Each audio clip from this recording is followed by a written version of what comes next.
Hi, this is Evan Anderson with Oseberg, and some more hacks coming your way here. So when we started Oseberg, we looked at the landscape of data, and there are a lot of companies focused on data around operations like permit data, drilling data, well data, completion data, frac data, and a lot of companies looking at information around the drill bit like production data, transfers, and pluggings.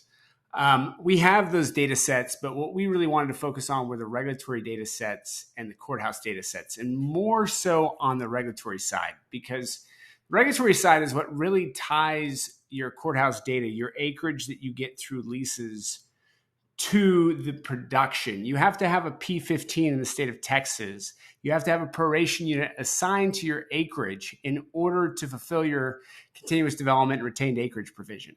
So without that regulatory piece, you don't have your acreage assigned to your leases. You don't have your reserves assigned to your leases. And that regulatory piece is what sits in the middle. That's where you have these great notice requirements. That's where you create your drilling and spacing units. And so we're going to look at New Mexico. And again, we're looking for information asymmetry and a way to create alpha by utilizing data. The ad valorem tax data sets in Texas are played out. Everybody is calling from those data sets. The data sets I'm going to be showing you are relatively new and novel because we're the first company to create them. And my hope is that you see ways in which you can actually really leverage them to create value. So I'm going to go back to our application full text search because I want to show you how we create our data.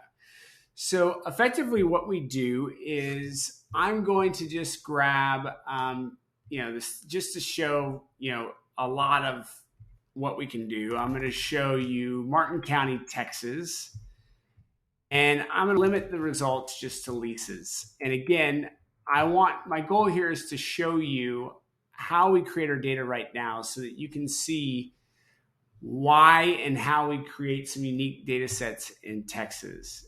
And my filter is a little slow because it looks like I had to get locked in there with my login credentials. So this is an oil and gas lease, and I'm not trying to show you anything too novel about an oil and gas lease, except just how we create the data, how we can pull out the pooling clause and all the different provisions.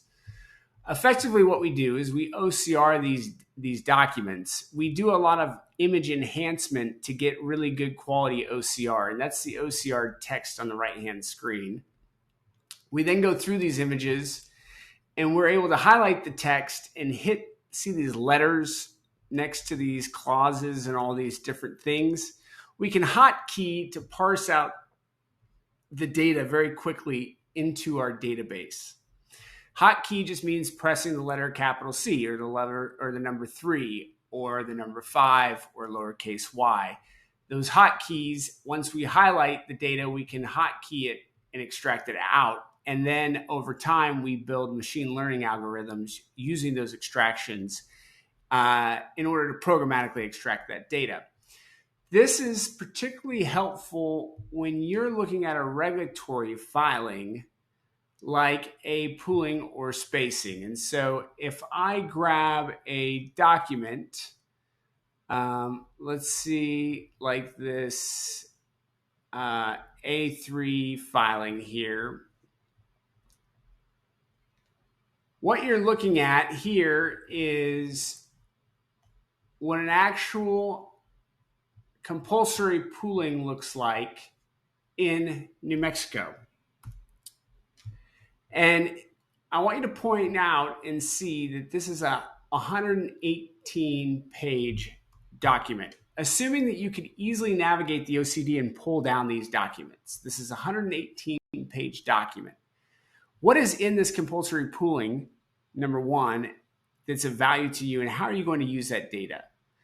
Well, the first thing that I like to point out in these documents is as we move through all of the exhibits here, I want you to look at forms, figures, and tables. Exhibit A3, summary of interest, unit recapitulation tracks. I'm sorry, I can't pronounce that word. that's what a Duke degree buys you, is you still can't read. So the summary of interest there under forms, figures, and tables is an A3. If we go all the way through this document, and if you haven't gone through a compulsory pooling document, I think it's worthwhile. There's a lot of information here, but you can see where they're putting together these units by combining these tracks. And sure enough, you can see at the track level, the ownership, this is the working interest, and the actual decimals for the overriding royalty interest listed here. And you're going to get names and addresses along with that information, because they have to notify those parties because they are combining these tracks. And if you own an interest in those tracks, you have now been diluted once you create that drilling and spacing unit. So we use this technology that I was just showing you, where we're extracting documents in order to create structured data. Now let me show you what that structured data looks like in our products. Here we're now looking at Atla, the main product that we use to interface with our data. We're going to draw an AOI here over Eddy and Lea County. I'm going to select a time frame over the last 2 years, and I'm just going to bring up spacing data. I could bring up pooling data. I could bring up non-standard proration units. I could bring up leasing data, permit data, what have you. We open up those 100 and some odd page documents, and we extract all of this data into a database so that you can filter it, sort it, whatever you want to do with that information. But what I'm particularly interested in is, let's look at, first and foremost, the orders. And I'm going to map those results. So here are the orders over the last, I don't know how long. Looks like we're going back to the end of 21. And these are just your compulsory poolings. And what we're looking at is, remember, these are 118-page documents. What we're looking at is a visual representation of these filings over time, color-coded by the applicant. So it's Concho, it's Cimarex, that's State Line Operating, that's Mewborn, Devon, Matador, and that's all mapped at the track level. If I want to click on any of these applications and orders, I can see that this is a compulsory pooling for the Bone Springs, filed in 4/28/2023 by Chevron.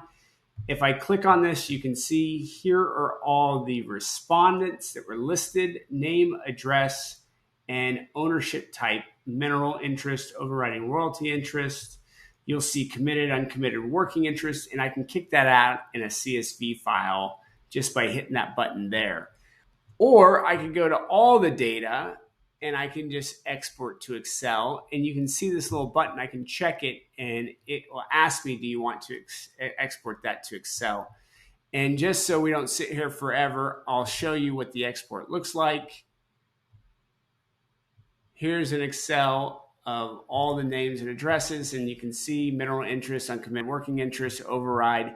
Where there's decimals, we're starting to structure that information. And here is the one spacing in this case where people found this actual information.